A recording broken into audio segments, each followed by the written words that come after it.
Assalamualaikum warahmatullahi wabarakatuh. Saya Dila dari Agroindustri A 2019. Di sini saya sebagai perwakilan dari kelompok 1 Pengelolaan Pendidikan. Bersama rekan saya Dina Nur Aprilia akan memaparkan mengenai manajemen peserta didik serta hasil dari studi lapangan yang kami lakukan di SMP Negeri 9 Cimahi. Sebelumnya, anggota kami terdiri dari 4 orang. Yang pertama, Alipa Siti Hapsah, kemudian ada Dina Nur Aprilia, ada Triani Nopianti, dan saya sendiri Dila Eri Aulina. Pertama, kita harus tahu dulu apa itu manajemen peserta didik. Menurut Dalyanto, tahun 2013, menyatakan bahwa manajemen peserta didik adalah seluruh proses kegiatan yang direncanakan dan diusahakan secara sengaja setelah pembinaan secara kontinu terhadap seluruh peserta didik dalam lembaga pendidikan yang bersangkutan agar dapat mengikuti proses belajar mengajar dengan efektif dan efisien.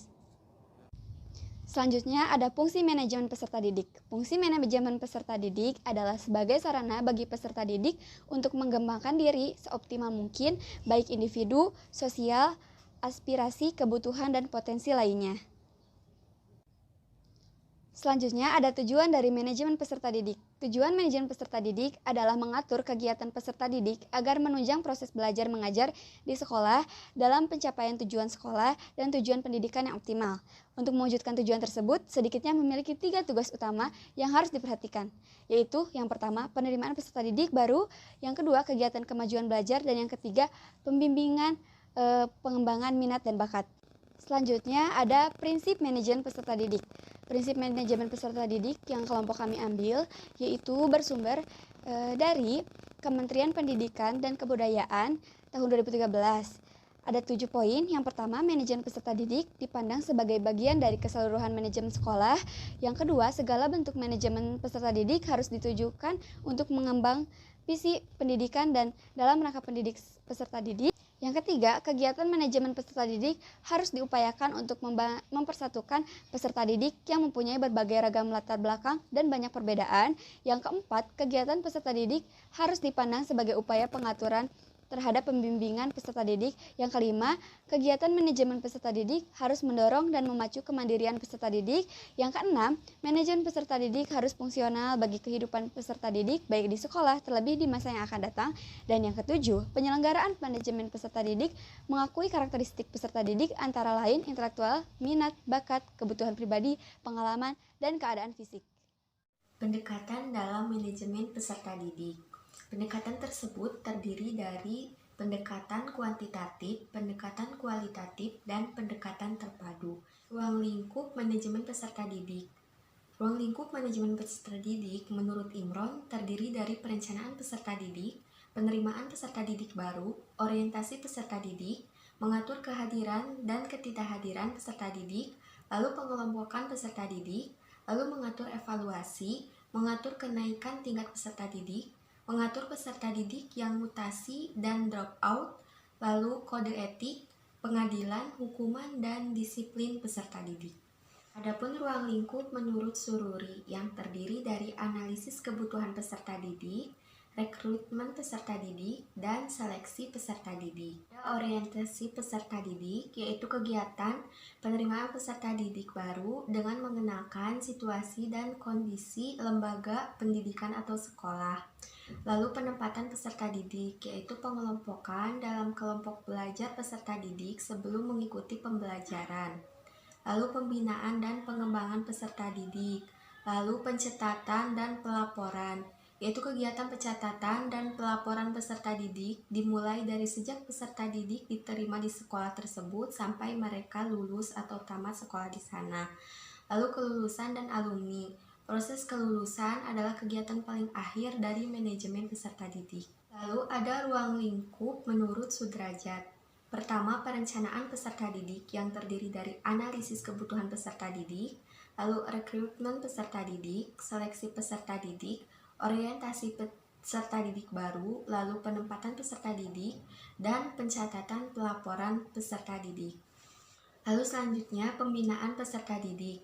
Pertama, ada layanan bimbingan dan konseling, lalu layanan perpustakaan, layanan kantin, layanan kesehatan, layanan transportasi, dan layanan asrama. Lalu, evaluasi peserta didik. yang terdiri dari program remedial dan program pengayaan.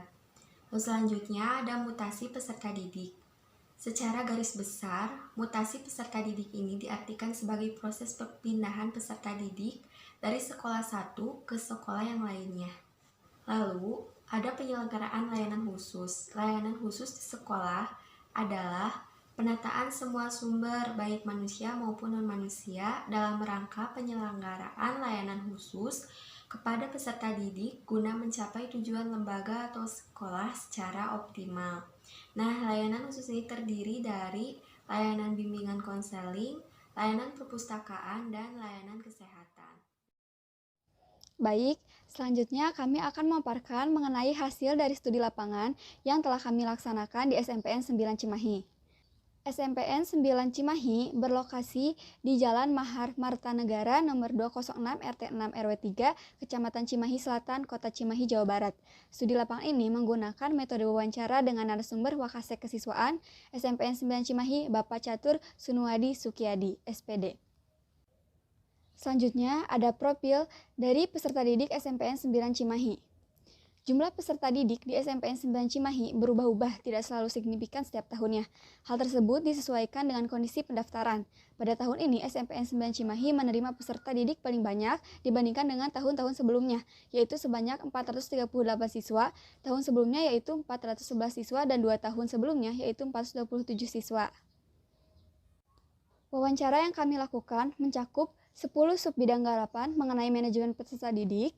Yang pertama adalah perencanaan kebutuhan peserta didik, kedua, perencanaan siswa baru, ketiga, orientasi siswa baru, keempat, penempatan dan pengelompokan peserta didik, kelima, penilaian, pencatatan dan pelaporan kemajuan, keenam, pengembangan bakat dan minat siswa, ketujuh, pembinaan siswa berkebutuhan khusus, kedelapan, bimbingan dan layanan khusus, kesembilan, pembinaan disiplin peserta didik, dan yang kesepuluh, kelulusan dan alumni. Metode yang digunakan untuk menganalisis hasil studi lapangan dari 10 subbidang garapan yang sebelumnya saya sebutkan ialah menggunakan metode SWOT, yaitu analisis SWOT. Ini bertujuan untuk mengetahui strength, kekuatan, weakness, kelemahan, opportunities, kesempatan, dan tantangan dari manajemen peserta didik di SMPN 9 Cimahi. Adapun hasil dari analisisnya sebagai berikut. Baik, yang pertama ada strength atau kekuatan. Manajemen peserta didik di SMPN 9 Cimahi dinilai sudah cukup baik karena sudah sesuai dengan fungsi dan tujuan dari manajemen peserta didik, yaitu untuk mengembangkan potensi siswa secara penuh dan mencapai tujuan sekolah secara optimal. Dimulai dari penerimaan peserta didik baru yang dilakukan secara online dengan dibentuk kepanitiaan khusus PPDB SMPN 9 Cimahi yang dapat membantu calon peserta didik baru dalam melakukan proses pendaftaran. Selain itu, kelebihan yang dimiliki SMPN 9 Cimahi yaitu memiliki 21 ekstrakurikuler yang menjadi fasilitas untuk peserta didik dalam mengembangkan minat dan bakat yang mereka miliki. Selanjutnya adalah weakness atau kelemahan. Kelemahan manajemen peserta didik yang dimiliki SMPN 9 Cimahi ini adalah dalam sistem penerimaan peserta didik baru secara zonasi yang mengakibatkan tingkat prestasi SMPN 9 Cimahi menurun. Selain itu, kekurangan lainnya adalah tidak ada pelayanan bagi peserta didik berkebutuhan khusus secara personalia. Dikarenakan dari pihak sekolah belum mampu untuk menangani peserta didik berkebutuhan khusus tersebut. Selanjutnya ada kesempatan atau opportunities. Secara umum, SMPN 9 Cimahi ini memiliki kesempatan untuk menjadikan manajemen peserta didik ke arah yang lebih baik lagi, dengan mencari tenaga pendidik yang bisa menangani peserta didik inklusi, sehingga orang tua yang menyekolahkan anaknya di SMPN 9 Cimahi ini merasa lebih tenang dan percaya kepada pihak sekolah. Dengan kelebihan yang dimiliki oleh SMPN 9 Cimahi ini, pihak sekolah dapat menjadikan manajemen peserta didik menjadi lebih baik lagi. Selanjutnya ada threat atau tantangan. Adapun tantangan yang dihadapi oleh SMPN 9 Cimahi ini yaitu berupa keterhambatan segala aktivitas pembelajaran, juga pengembangan manajemen peserta didiknya karena pandemi. Namun tidak ada tantangan lain dari luar yang mengganggu keberjalanan sistem sekolah, karena dilihat dari jumlah Pendaftaran peserta didiknya juga meningkat dari tahun lalu. Kesimpulan dari hasil kajian studi lapangan di SMPN 9 Cimahi ini, bahwa manajemen peserta didik adalah segala sesuatu mengenai penataan dan pengaturan yang berkaitan dengan peserta didik. Nah, dari kajian lapangan ini diambil hasil kesimpulan bahwa SMPN 9 Cimahi telah memenuhi standar manajemen pengelolaan peserta didik. Cukup sekian presentasi dari kelompok 1 mengenai manajemen peserta didik. Mohon maaf atas kekurangannya, semoga bermanfaat. Wassalamualaikum warahmatullahi wabarakatuh.